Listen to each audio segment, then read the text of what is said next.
Samantala, immediately executory ang hatol ng impeachment court laban kay Chief Justice Corona. Ibig sabihin, dapat na raw siyang bumaba agad sa pwesto. Pero ang defense team pinag-aaralan pang iapela ang desisyon sa Korte Suprema. Live mula sa Senado, may report si Joseph Morong. Joseph? Jessica, si Associate Justice Antonio Carpio ang posibleng pwede munang humalili dito kay Chief Justice Renato Corona. Siya kasi yung pinaka-senior na Associate Justice sa Korte at samantala si Pangulong Noynoy Aquino ay meron namang 90 days para makapag-appoint ng permanente niyang kapalit. Ayon naman dun sa Defense Counsel ay hindi nila inaalis yung posibilidad na umakyat pa rin sila sa Korte Suprema. Secretary, as clerk of the impeachment court, is directed to provide a certified copy of the judgment to the respondent and his counsel, the Speaker of the House of Representatives, the Supreme Court and Bank, the Judicial and Bar Council, and the President of the Republic of the Philippines. So ordered. Majority. Pagkatapos bumoto, iniutos ni Senate Presiding Officer Juan Ponce Enrile sa Senate Secretary ang pag-i-issue ng notice sa mga partidong bahagi ng impeachment trial tungkol sa kanilang hatol. Kasama dito ang Pangulo ng Pilipinas at si Chief Justice Renato Corona. Guilty si Corona, sabi ng 20 senador sa hindi pagdedeklara ng ilang ari-arian sa kanyang Statement of Assets, Liabilities and Net Worth o SALN. 3 senador lamang ang nag-acquit kay Corona. Sabi ni Senate Majority Floor Leader Senator Tito Soto, immediately executory o dapat ipatupad agad ang kanilang utos. Ibig sabihin, dapat na agad bumaba sa pwesto si Corona. Well, the Constitution provides for that. You know, you go through what it says. It says, kung acquittal, that's it. Kung conviction, removed. Sabi ng constitutionalist si Father Joaquin Bernas, ang pinaka-senior na maestrado ng Korte Suprema, ang magpipreside sa Korte Suprema pagkatapos bumaba sa pwesto ni Corona.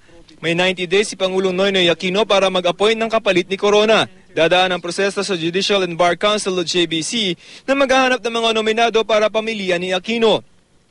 Ang pinaka-senior sa mga maestrado ng Korte Suprema ngayon ay si Associate Justice Antonio Carpio. Si Carpio ang mahigpit na katunggali ni Corona sa pagka-Chief Justice noon. Si Corona ang inappoint ni dating Pangulong Gloria Macapagal-Arroyo noong 2010. Pinsan ni Carpio si Ombudsman Conchita Carpio Morales. Pero sabi ni Lead Defense Counsel Justice Serafin Cuevas, may 10 hanggang 15 araw pa na pwedeng manatili si Corona sa pwesto batay sa rules of court. Hindi pa rin daw nila formal na natatanggap ang official notice ng Senado. Sabi pa ni Cuevas, posible raw silang umakyat ng Korte Suprema. Si bukas ba sir, si CJ pa rin?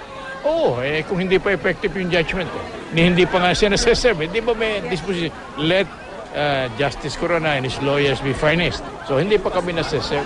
Samantala, bagaman masaya raw ang prosecution sa desisyon ng impeachment court, hindi raw sila magkakaroon ng anumang selebrasyon. Well, the prosecution, no celebration. Bakit po walang celebration? Kasi panalo tayo, nagwagi tayo sa isang very historic na laban para sa public accountability. Pero part of me is also malungkot rin na bakit kailangan pa nating dumaan dito. Jessica, ayon kay Lead Defense Counsel Justice Serafin Cuevas, ay yung desisyon kung aakyat sila sa Korte Suprema ay nasa kamay ni Chief Justice Corona. Jessica? Okay, Joseph, kanina dun sa hatol, no? Kahit yung summation ba tawag doon, yung dulong mga binitawang statement ng Senate Presiding Officer Juan Ponce Enrile, walang parang dispositive section, no, na parang sinasabing he should step down immediately or be removed from office. Parang naging automatic na lang ba ito? Yes, ma'am. Kung ang pagbabasahan natin ay yung statement ni, yung explanation of votes ni Senate Presiding Officer Enrile, ay hindi na yun, ang assumption kasi is talagang ang parusa na naman talaga sa guilty verdict sa impeachment ay pagkakatanggal sa pwesto. Kung ma-observe nyo, yung ibang mga senator judges natin had to specifically say, I vote for the removal from office. So, nandun naman may mga couple of senators who specifically said na yung parusa ay pagkakatanggal sa pwesto. Ang problema na lamang, pinagtatalunan na lamang ay kailan to effective. Kasi magkaiba yung interpretasyon, of course, in the defense and then ang Senate mismo, Jessica. Okay, so paano ang proseso just in case mag-decide ang kampo ni Corona na i-appeal itong desisyon ng Korte sa Supreme Court? Meron ng pending yata doon na nauna nilang final, no? Yes, ma'am.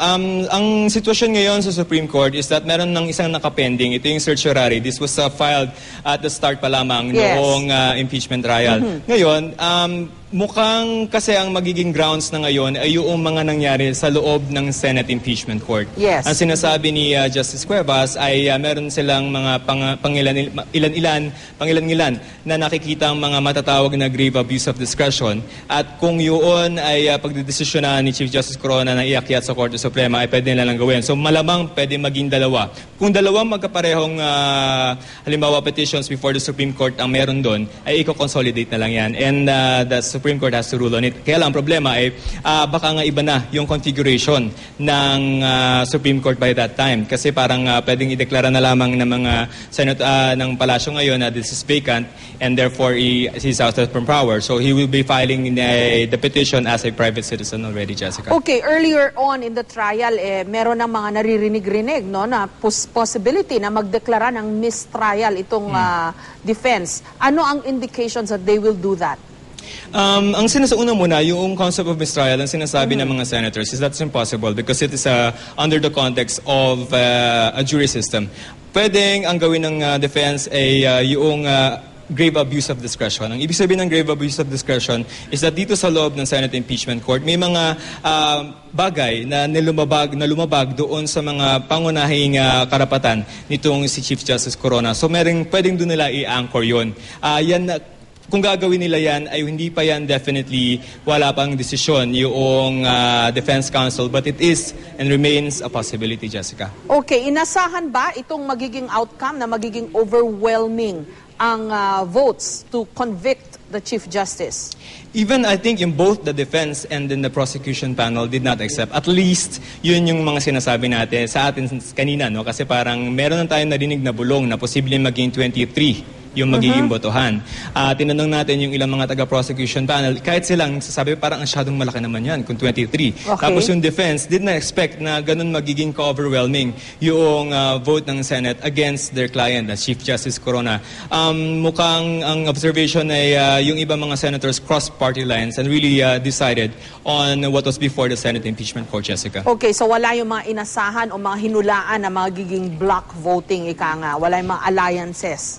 Yung sa block voting, mukhang pare-pareho pa rin sila. Pero alam mo, just an observation, malamang baka hindi nakita rin on air yan kanina. No? Yung tumayo na itong si Senator Manny Villar, no? To vote for the conviction of Chief Justice Renato Corona. Maraming nagulat sa bahagi ng prosecution panel na parang hindi nila inasahan na magiging ganun yung boto nitong si Senator Villar. So may mga ganong sentiments na parang some of the senators hindi inasahan ng prosecution to vote on their favor, Jessica. Okay, maraming salamat, Joseph Moro.